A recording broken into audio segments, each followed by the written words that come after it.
안녕하세요, 원장님. 네, 안녕하세요. 네. 점심시간인데 왜 네. 밖에 나가서 식사를 안 하시고 샐러드를 드시는 거예요? 오늘 환자분들한테 좀 설명드릴 네. 치아 교정 부작용 관련 아. 내용을 좀 만들고 있어서 네. 여기서 먹고 있었습니다. 그러면 근데 환자분들한테 부작용을 직접 이렇게 설명을 하시는 거예요? 그쵸. 왜 부작용이 실제로 많이 일어나나요? 교정치료도? 실제로 얼마 전에 4년간 네. 한국 소비자원에 접수된 치아 교정 관련 네. 피해 구제 사례 접수 중에 네. 가장 높은 40% 정도가 부작용에 관련된 내용일 정도로 네네. 얼마 전에 언론에 보도가 되었는데 치아 교정에 있어서 부작용은 어느 정도는 조금 피할 수 없는 그런 걸 대비해야 되는 부분으로 좀 생각되고 있습니다. 오히려 부작용에 대한 얘기를 많이 하시면 환자분들이 치료를 안 하실 수도 있을 것 같은데 괜찮으세요? 그쵸. 어떻게 보면은 환자분이 이제 교정 치료함에 있어서 부작용을 설명드리면 네. 이제 겁을 먹고 이제 네. 또 불안해하실 수도 있겠지만은 네. 오히려 교정 치료 환자가 교정 치료를 이제 시작하기 결심한 환자분들께 네. 오히려 교정 치료하면 생길 수 있는 부작용에 대해서 미리 충분히 설명드리고 네네. 이거를 어떻게 해야 되는 부분이나 네. 그다음에 서로 이걸 알고 있는 거랑 또 서로 모르고 또 진행하다가 갑자기 생기는 거랑 또 차이가 있기 때문에 미리 충분히 설명드리고 이해시키고 교정 치료를 시작하는 편입니다. 그렇군요. 그래서 이렇게 부작용에 대해서 계속 뭔가 자료도 업그레이드 하시고 여러 가지를 찾아보시는 거군요. 네네. 그러면 한번 소개해 주실 수 있어요? 저도 좀 부작용이 어떤 것들이 있는지 좀 궁금하거든요, 원장님. 그러면 제가 한번 좀 설명드리도록 하겠습니다. 네.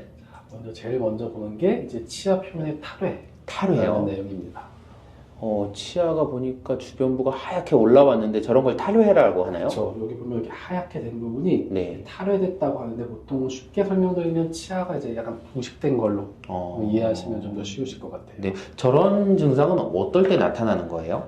이제 제일 큰 게 결국에는 이제 교정 치료할 때 환자의 협조도 부분이긴 해요. 왜냐면은 이제 아무래도 우리가 장치를 부착하고 와이어를 연결하게 되면 양치 관리나 그런 게 훨씬 이제 없을 때보다는 좀 복잡하고 어려워지게 되는데 당연히 교정 치료 시작하게 되면 저희가 한번 충분히 설명드리고 교육도 해드리고 진행을 하게 됩니다. 근데 그런 걸 열심히 잘 관리를 해주시면 전혀 생기지 않는 부분인데 네. 양치 관리가 안 될 경우에 이런 탈회가 일어날 수 있다고 보시면 됩니다. 이 정도면 엄청 심한 거 아닌가요? 그쵸. 실질적으로 저희 병원에서 교정 치료를 할 때 이 정도까지 탈회가 일어나는 케이스는 없고요. 특히 이 사진은 제가 이제 다른 논문에서 이제 발췌용 사진인데 제가 그냥 예상하기로는 보통 장치를 부착하고 이제 교정 치료를 안 받고 오랫동안 좀 방치됐을 때 치과를 안 가고 그랬을 때 나중에 장치를 떼고 보니까 이렇게 발생한 케이스가 아닌가 싶습니다. 이 사진을 보면은 교정 치료할 때 협조를 많이 해야겠다라는 생각이 듭니다. 그쵸. 열심히 치료받으러 와야겠다는 생각이 빡빡 드네요. 그것도 중요하고 어쨌든 저희가 실제 교정 치료 진행하게 되면 올 때마다 저희 스케일링도 해드리고 양치 안 되는 부분 꼼꼼히 보면서 설명드리고 체크해드리고 그렇게 진행을 하고 있기 때문에 실질적으로 탈회가 많이 일어나지는 않아요. 다음 부작용은 어떤 것이 있어요? 다음 부분은 이제 잇몸의 염증, 폐축이라는 내용인데, 폐축이요? 이것도 어떻게 보면은 이제 환자분들의 이제 양치 관리, 협조도 관리랑 비슷한 맥락이라고 이해해 주시면 될 것 같아요.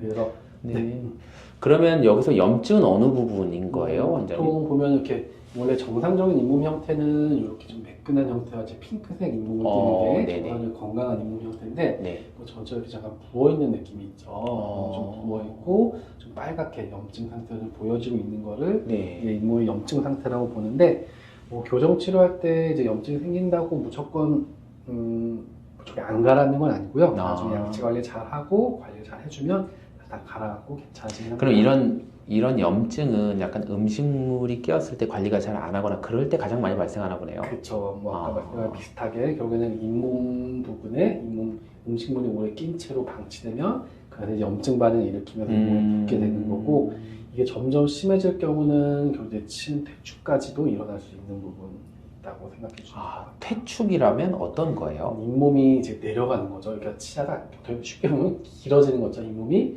올라가거나 내려가면서 이제 잇몸이 내려가는 부분인데 보통 실질적으로 젊은 분들한테서는 잘 일어나진 않고요. 또 이제 조금 연세가 조금 있으시거나 아니면 원래 잇몸이 조금 안 좋으셨던 분들한테서 이제 네. 종종 일어나는 경우가 있어요. 그래서 특히 그런 분들이 이제 교정 치료 시작하실 때는 제가 그런 거 충분히 설명드리고 네. 더 주의하고 잇몸 관리에 양치 관리 더 신경 쓰셔야 된다. 충분히 강조해 설명드리고요. 뭐 저희 교정하는 제 입장에서도 훨씬 뭐 올 때마다 또 꼼꼼히 봐드리고 네. 치아를 이동시킬 때 또 너무 약한 힘으로 지속적으로 천천히 잇몸에 무리가 안 가도록 네. 그렇게 좀 신경을 쓰면서 교정을 진행하고 있습니다. 사실 뭐 부모님과 의사 선생님은 잔소리를 많이 할수록 도움이 되는 것 같습니다. 네, 좋습니다. 네. 자, 그럼 다음 부작용은 어떤 것들이 있어요? 다음 부작용은 이제 네. 치근의 흡수라는 내용입니다. 치근 흡수요. 네네. 쉽게 말씀드리면 이제 치아의 뿌리가 네. 조금 짧아지는 그런 부분이라고 설명드릴 수 있겠는데 네. 보통 일반적으로는 치아 끝 뿌리까지 조금 이제 형태에 따라 다르죠. 좀 뾰족뾰족하게 생긴 부분이 있어요. 예, 그게 그러네요. 약간 이제 둥그스름하게 살짝씩 마모가 되는 건데 이 정도는 뭐 치아의 기능이나 치아의 수명 그런 거에 뭐 전혀 문제가 되지 않는 부분이긴 해요. 근데 네. 저희가 조금 주의해야 되고 좀 부작용이 일어났다고 좀 볼 수 있는 부분은 네. 뭐 여기 사진에 한번 보시면 봐볼게요. 네. 우리가 3분의 1 이상 흡수된 경우가 위가 끊긴 것 같은데요. 그렇죠. 그런 것처럼 아주 드물게 생기는 경우가 있을 수 있는데 네. 뭐 이런 부작용은 저희가 이제 환자분한테 설명드리는 거는 보통 이제 치아를 너무 무리하게 세게 당긴다거나 아니면 교정 치료 기간이 막 5, 6년, 6, 7년 이상 너무 길어지거나 방치될 경우에 이런 위험성이 조금 높아진다고 저희가 말씀을 드리고요. 네. 근데 실질적으로 특별한 이유 없이도 이렇게 흡수된 경우가 아주 드물게 있어요. 드물게 그래서 있어요. 저희가 교정 치료하게 되면은 대략 한 6개월 정도에 한 번씩 뭐 치아 상태, 뿌리 상태 확인하기 위해서 네. 엑스레이를 촬영하면서 진행을 하고 있습니다. 그럼 안심할 수 있겠네요. 어쨌든 제일 중요한 거는 6개월마다 엑스레이를 체크하면서 네. 그때 치흡수가 발생했을 때 뭐 치아 이동 속도나 힘을 조절한다든지 그런 부분을 좀 하면서 진행하게 되면 나중에 결국에는 교정 치료 다 마무리 잘 될 수 있게 중간중간 계속 확인을 하니까 이것도 큰 걱정할 필요는 없겠네요. 네. 다음 부작용은 어떤 게 있어요? 다음은 이제 치수괴사라는 내용입니다. 치수괴사요. 쉽게 설명드리면은 치아 신경이 죽는 경우라고 좀 이해하시면 될 것 같아요. 무서운 말이네요.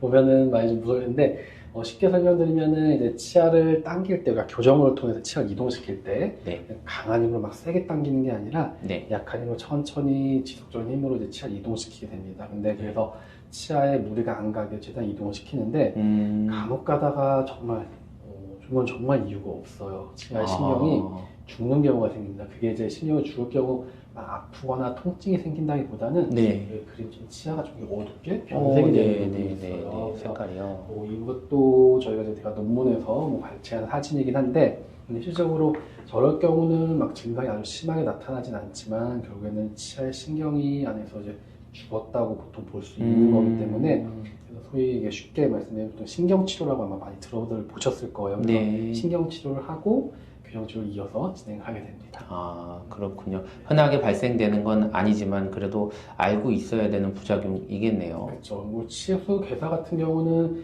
제가 뭐 이제 수련의 생활할 때부터 한 20년 정도 했는데 5손가락 안에 꼽을 정도로 상당히 좀 드물게 나타나는 부분이긴 하지만 환자분한테 미리 좀 설명을 드리고 혹시라도 발생했을 때 같이 저희가 대처할 수 있게 이렇게 미리 설명을 드리는 의료는 100%는 없잖아요.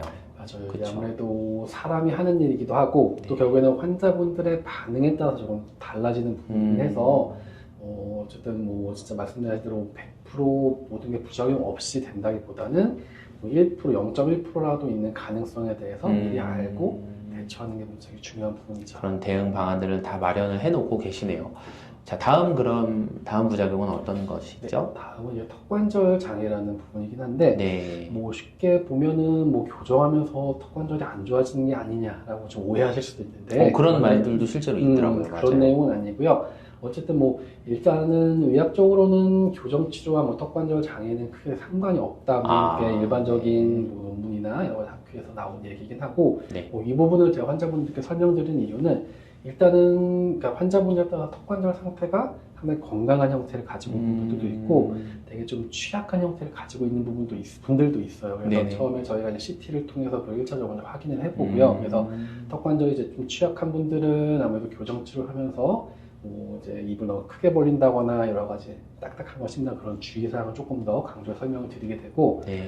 또 이제 턱관절 부분은 이제 어쨌든 교정 치료 저희가 진행을 하게 되면 아무래도 이제 어금니의 교합의 변화가 생길 수밖에 없어요. 그 틀어진 네. 치아를 다시 올바르게 맞추는 과정에서 어금니를 네. 한번 배열을 틀어뜨렸다가 치아 이동시켜서 다시 교합을 맞추는 이런 과정이 이제 좀 진행이 되는데 뭐 대부분의 환자분들은 그거 문제 없이 다 진행을 하게 돼요. 근데 간혹 가다가 턱관절 쪽에 좀 불편감이나 좀 통증을 느끼시는 분들이 간혹 계세요. 그래서 그럴 경우는 제가 이제 검사를 해보고 그다음에 필요에 따라서 뭐 주의사항 설명이나 네. 약 처방 정도로 아마 진행을 하게 되고요. 그래서 네.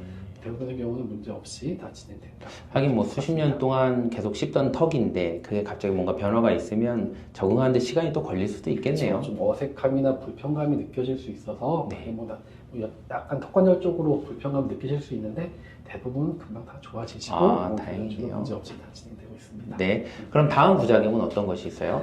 다음은 이거는 이제 부작용에 설명드리기 조금 애매한 부분일 수도 있는데 네. 근데 부정교합의 재발이에요. 재발이요. 이거는 결국에는 쉽게 말씀드리면 교정 치료를 하고 치열이나 교합이 보면 완성이 되고 좋아졌는데 다시 이제 조금 틀어지는 부분이죠. 이거는 네. 이제 그래서 제가 환자분들한테 제일 강조해서 설명드리는 게 어쨌든 교정 치료 후에 이제 사후 관리 제일 중요하게 설명드리는데 교정 치료는 어쨌든 교정 치료 끝나고 나서 장치를 떼는 순간 원래 위치로 돌아가야 되는 경향이 상당히 강합니다. 그래서 앞니 쪽은 움직이지 않도록 이제 안쪽으로 붙여놓는 유지 장치, 네. 그다음에 꼈다 뺐다 하는 유지 장치 저희 다 들어가요.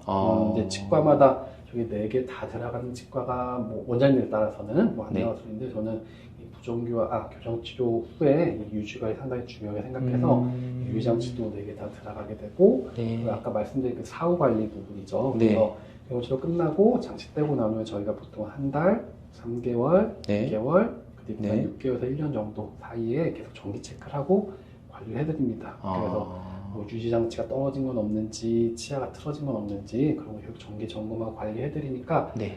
유지장 교정이 끝났다고 간혹가다 치과에 안 가도 되는 게 아닌가 생각하시는 그러니까요. 분들 계세요. 해방이다 이러고 저는 안 갈 것 같은데. 네, 아니고 그 뒤에 이제 정기적으로 어쨌든 관리를 해야지 교정치료 끝났을 때 그 제 가지로 나온 예쁜 치아 상태를 오랫동안 유지하실 수 있다고 보시면 그럼 괜히 기분 좋아가지고 해방됐다고 해서 장치 안 끼면 다시 또 교정을 해야 되는 상황이 벌어지는 수도 거예요? 있어요. 저희가 그래서 정기 체크만 오면은 재교정까지는 안 가긴 하고요. 저희가 뭐 조금 틀어진 건 최대한 잘 뭐 보완을 해드리긴 하는데 네. 말씀하신 대로 교정치료 끝나도 계속 정기 체크하고 관리 받는 건 제가 중요한 부분이라서 제가 항상 강조해서 잘 말씀드리고 있습니다. 실제로 이렇게 부작용에 대해서 설명해 주셨는데 뭐 저희 병원이 한 6년 정도 됐나요? 네, 이제 뭐 횟수로는 뭐 7년째고요. 벌써 그렇게 됐나요?